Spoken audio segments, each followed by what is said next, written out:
Assalamu alaikum. Welcome back. You're watching Let's Talk. My name is Anwar Mir. Today we're discussing the horrendous attacks in Paris and indeed in Mali. With me to discuss that is Talha Ahmed from the MCB. He is a member of the National Council. That's right. And Hassan Darabti, who's a General Secretary of a Malian association in London. Ladies and gentlemen, as always, this is an interactive show. If you'd like to participate by raising a question or indeed placing a comment of your own, feel free to pick up the telephone and share that with us live on air.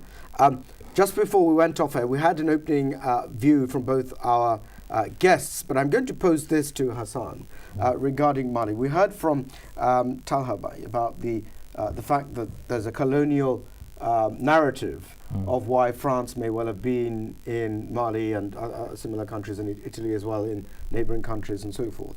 But isn't it the case that the reality is that more recently, in more recent times, notwithstanding the volatile situation in Mali, the civil war, the Tuareg situation and so forth, the French are actually being rather altruistic and benevolent to the extent that they're investing, they're assisting, they are trying to support the government of Mali. Are they not doing what would be regarded as internationally acceptable conduct? At this point, we can't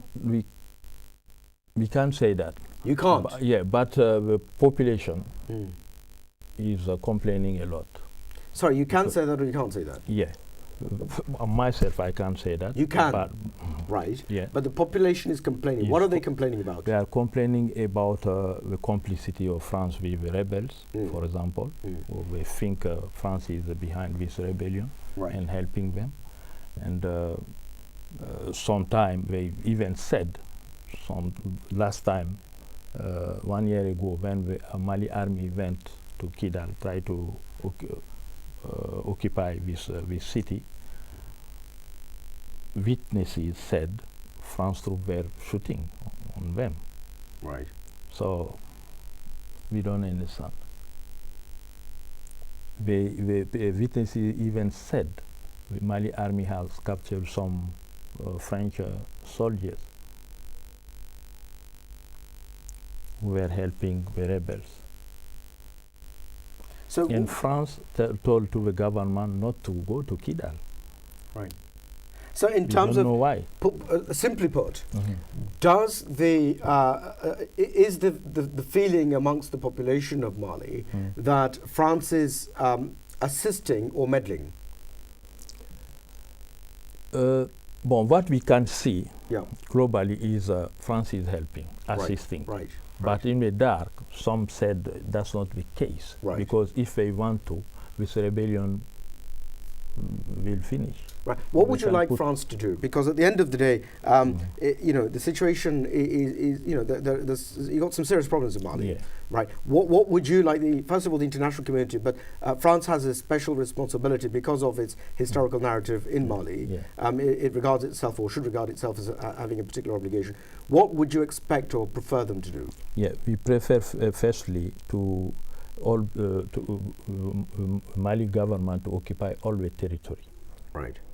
That's not the case for the moment, because part of Mali is still occupied by this group, the rebels.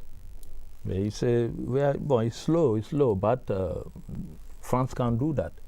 And we ask to the rebel to be parked somewhere, and to be disarmed, to take back their weapons from them. That's still not the case. So, Hassan, thank you very much. It's still weak, the situation. I understand. I'm going to come back to Talha Bhai. Let me widen this discussion a little bit.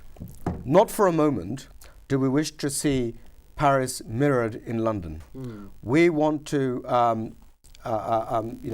we want to see the progress of social cohesion.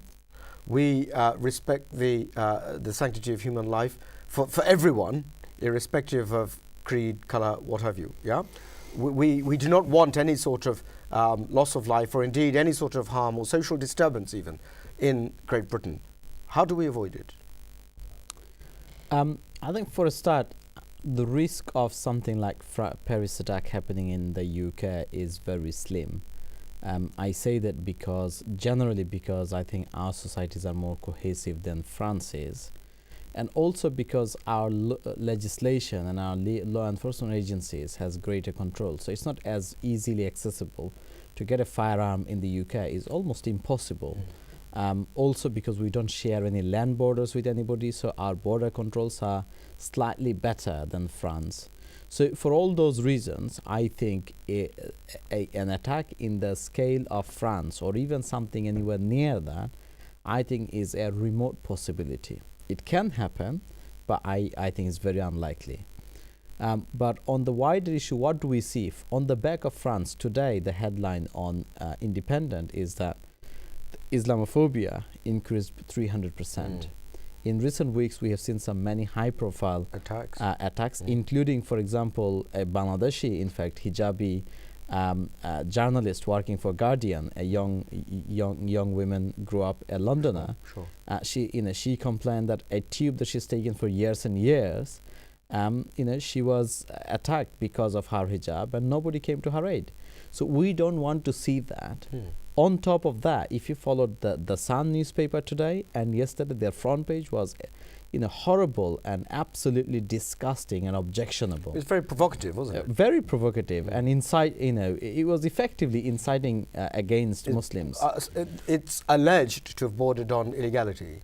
Well, some people alleged. I must add that. Yeah. Well, some people say that, and there are 1,200, complaints as of earlier in the day, which is unheard of in the UK. The previous highest number of complaints against a newspaper for a story is 400 to the IPSO. Sure.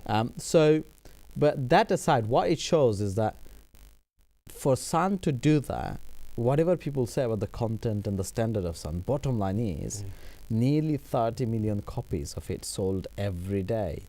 So it is the most circulated newspaper in the country. I think you mean 3, not 30. I think it's more than 3. Yeah, not 30. Yeah, 3. Well, it is the largest circulating newspaper in the country. Yeah. So the point is, if it takes that stance, it's extremely alarming. Yeah. Right? So what we don't want to see in Britain is that we don't want our social cohesion to go downwards. We want to see it go upwards. And to do that, we all have responsibilities. I think the Muslim community has enormous responsibility to tirelessly campaign so that people genuinely understand what Islam is all about. Exactly. Whether it's their fault or not, whether it's our fault or not, point is, too many people in this country still do not have a clear idea about fundamentals of Islam and what Islam says and doesn't say, and so because many of them take their knowledge from the likes of Sun. So we have a duty. The government has a great responsibility.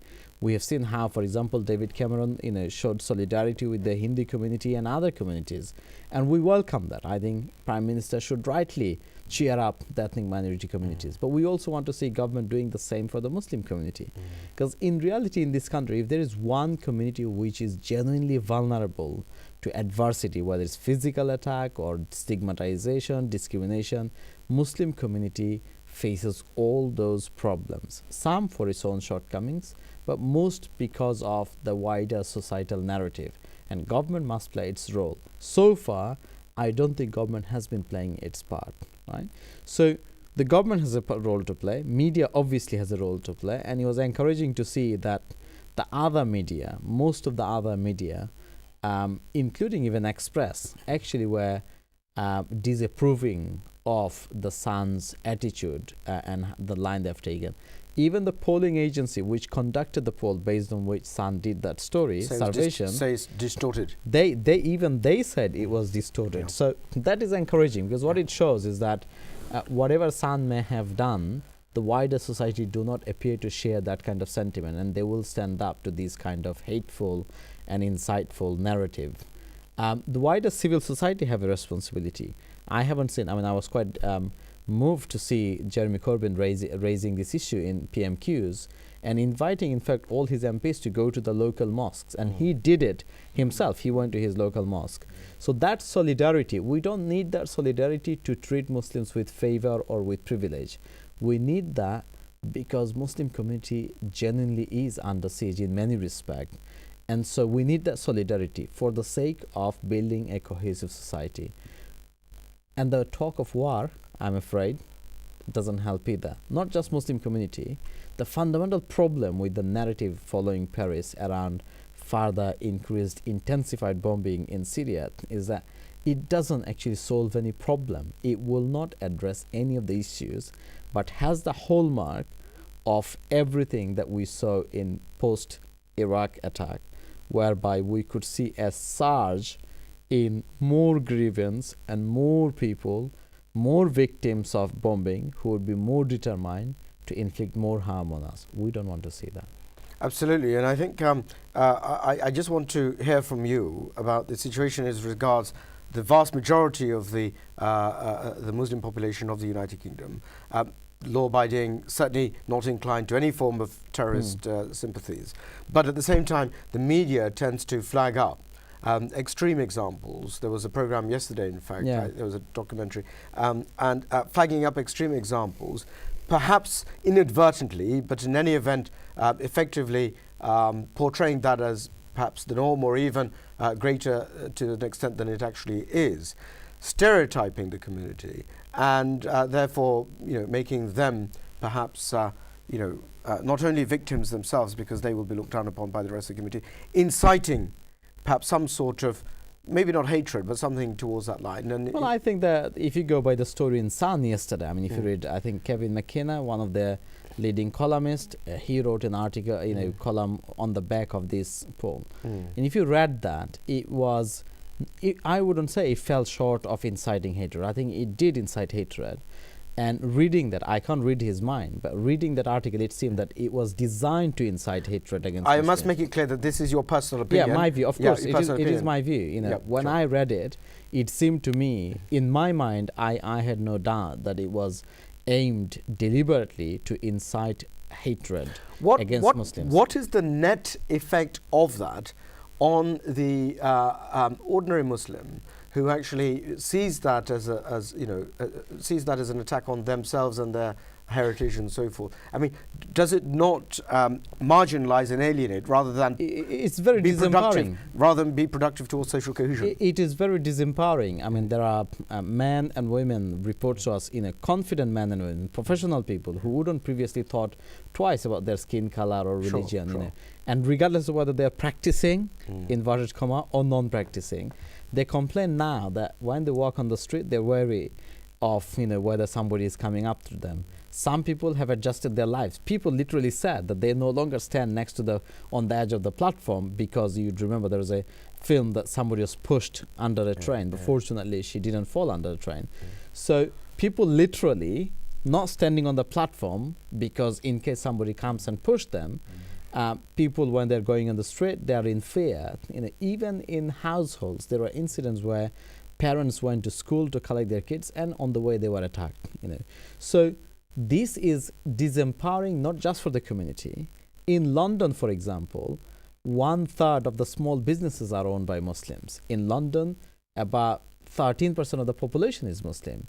The working population, whether it's in a high-skilled migrants or the low-skilled individuals or city profession, among every profession, there are a large number of Muslims. So if they feel disempowered, if they feel afraid, if they withdraw themselves to a large extent or even to a smaller extent, it is going to have a knock-on effect on the cohesiveness of our society. It's going to have a knock-on effect on the confidence of people in this society, and therefore it is going to have a knock-on effect on our economic well-being. It doesn't help. In short, the social irresponsibility of the media results in a rise of Islamophobia. Yeah, most definitely. If I come to Hassan, what would you like to see? Because at the end of the day, you have a community, you have an association, you have a contingent of your people from your ancestry, your Malian ancestry, what have you. What would you like to see, not only for the Malian diaspora, but for the wider issue of Islamophobia and so forth? What would you like to see the government do, the media do, and the people do? Yeah, what I would like is the English population to make the difference between good Muslim and extremist and fundamentalist. Because we are all afraid now. They put all the Muslim in the same bag. Sure. Yeah. Even myself, if I am praying Friday in the mosque, I'm scared.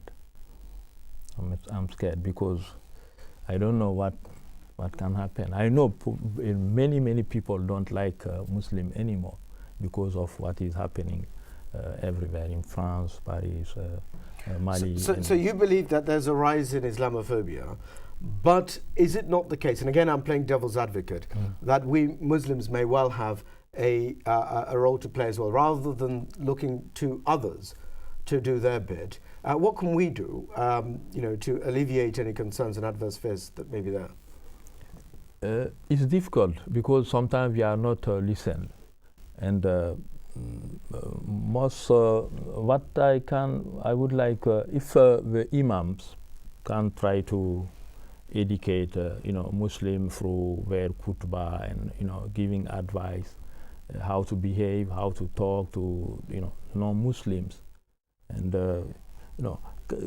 it can help, but most of the time there is like a barrier between us now, and the gap is becoming wide. Right. I mean, you see, the difficulty is that whilst you have mosques up and down the country, and I know the MCB is doing a lot of good work in terms of, promoting social cohesion. The fact is, when you have an incident like that took place in Paris, that takes the good work that's been done back years, doesn't it? It undoes, if you like. Which is why the politicians and media has a greater responsibility. Right. Because if I am viewed with suspicion, I am the least suitable person to say, hang on a second, mate, don't look at me, I didn't do it. Because there is a credibility issues. So government needs to show leadership, civil society needs to show leadership, but it is true that we as a community have a greater responsibility, not because we are guilty by association. That is not the reason why we have greater responsibility. We have greater responsibility because we understand our faith better than anybody else does, and therefore it is on us to exemplify that faith so that people know what it is all about. There are some issues. For example, most Muslims tend to be concentrated in certain areas wherever you go. Some will say ghettoization. I don't call it ghettoization. I said people are forced in that because there are also the reason why people live in the same area. So and it's not just the Muslim community. No, there are many examples, and there are certain reasons in terms of logistics Precisely. and convenience and so forth. I think we've got a caller online. Let's see what they have to say. Hello, Assalamu alaikum, caller. Hello. Hello. Hello, Assalamu alaikum, caller. You're live on air. What would you like to say? I just want to make a couple of points. I think whenever these terrible incidents take place, as in the case of Paris now and Paris previously and Lebanon and so on and so forth, especially in the Western kind of realms as such, there seems to be a introspection amongst the Muslim community, not only amongst Muslims themselves, but also the government saying, oh, well, you guys need to sort yourselves out, you guys need to do this, we need to do prevent, we need to do channel, you guys need to talk to the imams, and so on and so forth. And I think, as above said, there's hypocrisy that the government has the same kind of introspection in terms of their policies, which in reality have fueled, if not really been a driving force for many of these hatred theologies developing in the Middle East. Don't forget, it was Western policy that led to the jihadi movement in Afghanistan and subsequently Iraq, and fatwas were given at the behest of the Saudi government, who gave it at the behest of the Western governments. So there is a collective endeavor here. As a Muslim, I don't feel personally that I need to go out and, battle the discourse as such. It is a collective discourse. But unfortunately, my government is asking me to do introspection and not do introspection itself. Much of the mess in this, in the Middle East now is due to governmental policy, not due to jihadi policy. The jihadis are there within that mess.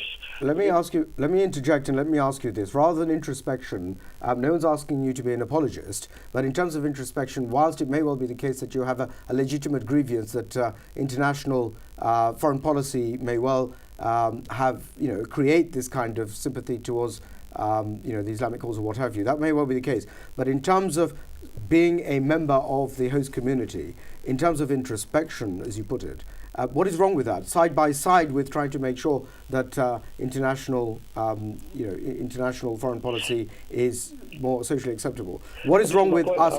What's wrong with us? Sorry to interrupt you. What is wrong with us trying to work with our neighbours and trying to clarify any sort of confusion that there may well be? Yeah, I'm not saying it's wrong per se. However, I'm saying the point is the only introspection that is taking place is in the Muslim community. I'm saying, is the government doing introspection? Are our neighbours doing introspection?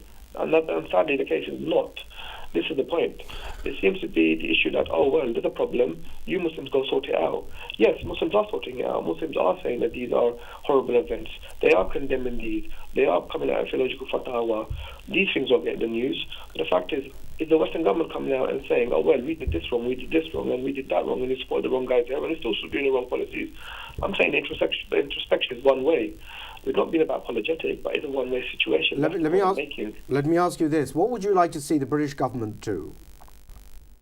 To be genuine, right? Rather than being disingenuous with their policies in the past and in the future. Right? Take this now. Let's take China with it. What have they been doing there? That's a disingenuous policy for the future. That's not going to bode well. What about the issue of Saudi Arabia? What about the issue of Egypt? These are disingenuous policies which will sow the seed for future turbulence and perturbance and so on and so forth. And when that hits us in about 20 years' time, what are we going to say? Oh, well, the Muslim community need to sort it out because there's some new jihadi movement out there. Look, these are multi-causal issues. What I'm saying is this: yes, as a Muslim community, we can look at some of the causes, but the fact at the end of the day, we need to look at it as a wider community. And unfortunately, the wider community are not supporting us, but rather, castigating us in a McCarthyistic way, in an institutional sense, and in terms of Islamophobia, in terms of, the private affairs. Well, let me play devil's advocate. I mean, in terms of the Islamic State and those who are conducting that particular movement there, they're not concerned about what Britain is doing in China or indeed elsewhere. What they're concerned about is what they believe to be the assault on their way of life and so forth, if any. What would you like to see the British government do insofar as how it'll affect Islamic State or those jihadi sympathizers, or at least prevent any kind of attacks from the United Kingdom or any kind of misunderstandings between the host community and the Muslim diaspora here? Hello, caller. Sorry? In terms of the ISIS movement, obviously, the British government have the might, alongside the Western government, to wipe this organisation out from the surface of Syria and Iraq. Right? These organisations were fostered by poor policies in Iraq, where the Shias did not allow the Sunnis to come in. They allowed the ISIS to come in, and then they reported Is that what you'd like? Sorry, in answer to my question, though, when I said, what would you like the British government to do? You say they have the might to wipe them out. Is that what you'd like them to do? I think we've lost that caller. Just to be clear, our caller was suggesting, or I think he was saying, that the Britain and indeed Europe have the might to wipe out ISIS. I was simply asking whether that's what he would like them to do. Talha Bhai, I think you were talking just before I took that call. If I could ask you to briefly respond to what the caller raises. I mean, he raises the foreign policy, international foreign policy, as being perhaps a cause of grievance and so forth. And towards the end, he was suggesting that Europe, or indeed at the very least Britain, together with Europe, could in fact wipe out ISIS. I wasn't sure whether he was suggesting that that's what should be done. He was raising a number of issues. Let's take them one each in turn. First, he was, the first issue he raised is that why should we only do it? I think, regardless of what others say, that our faith commands us to do it, regardless of what others say. It's not out of a sense of guilt. Sure. Secondly, he seemed to have an issue about government and wider society. I can testify, in the last week or so, we have got hundreds of emails from people across the country, across UK, saying, I feel I feel for you guys, and you guys have, the Muslim community in the UK has. This is non-Muslims about non-Muslims, sure. So expressing solidarity, commending the work the Muslim community has been doing. So it is not true to say that the society as a whole is against us. Sure. There are elements in it which are against us. Then his issue about government policy, I don't think he was hinting just at foreign policy, although that's what he dwelled on. I think he was looking at government policy generally in relation to Muslim community, foreign policy being a major aspect of that, and because he mentioned things like prevent, channel, and so on. I think it is true to say that successive governments since 9/11 have failed to genuinely grasp the issue and take a holistic approach in addressing this issue. So one of the effect, although government will deny that, but the reality is the effect of prevent has been essentially to securitize the entire Muslim community. So effectively, it's almost like a collective punishment. Muslim community as a whole have to go through certain process, certain program, certain policy environment, simply because some people committed this. So that needs to change. Government needs to treat Muslim community as citizens of this country, because we are citizens. We're not even diaspora, to be honest. We are British citizens, most of us anyway. So government needs to reflect that. In terms of, I think his last point that you were looking at, about might, I'm not sure he was inviting. I think what he wanted to say, the point he wanted to make, is that they had the might, they haven't wiped them off, implying that perhaps they have an underhand. I don't believe there is an underhand. I think ISIL is a product of our policy failure, in the sense that our attack in Iraq and weakening of Syrian government has allowed it to happen. So in that sense we are responsible, but I don't think British government or American government colluded to create ISIL. Now, how do we address that? Well, let's come back to hold that thought. We must go on to a break. When we come back, we'll continue this discussion and reflect on not only that discussion, but what our viewers have already said, and perhaps take any more calls in the future. Do stay tuned, and we will be back in a very short moment.